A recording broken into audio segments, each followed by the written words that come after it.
அதாவது அறிவு சொல்லும் என்ன பேசணும்னு,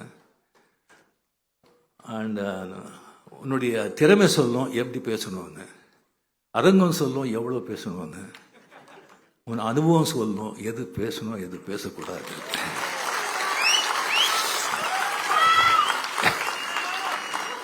இப்போ இங்கே பார்த்தா இதே பல மாதங்கள் முன்னால் இதே கலைவாணரங்கம் இங்கேயே ஐயவா வேலு அவர்கள் கலைஞர் பற்றி ஒரு புக் எழுதுகிற ரிலீஸ் பண்ணியிருந்தாங்க. மாண்புமிகு முதலமைச்சர் கூட அவங்க இருந்தாங்க. ஸோ அங்கே எல்லாம் எல்லாருமே ஐஏஎஸ் ஐபிஎஸ் எல்லாம் நம்ம மினிஸ்டர்ஸ் எல்லாமே வந்திருந்தாங்க. நான் அப்படியே பேசும்போது எல்லாமே நண்பர்கள் தானே. பேசும்போது இந்த மாதிரி ஓல்டு ஸ்டூடெண்ட்ஸ் எல்லாம் சமாளிக்கிறது ரொம்ப கஷ்டம்,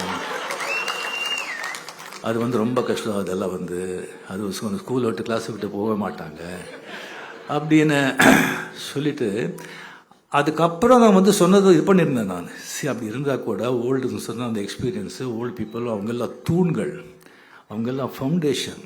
அந்த மாதிரி எக்ஸ்பீரியன்ஸ் ஓல்டு திஸ்டிங் இல்லைன்னு சொன்னால் எந்த இயக்கமும் எந்த பாட்டையும் அவ்வளோ திஸ்டிங் தேராது. அது தூண்கள் மட்டும் இல்லை, சிகரம் கூட. அந்த மாதிரி சொல்லணும் சொல்லி இது பண்ணிட்டு அந்த எல்லா சிரிப்பு இதில் அதை மறந்துட்டேன்.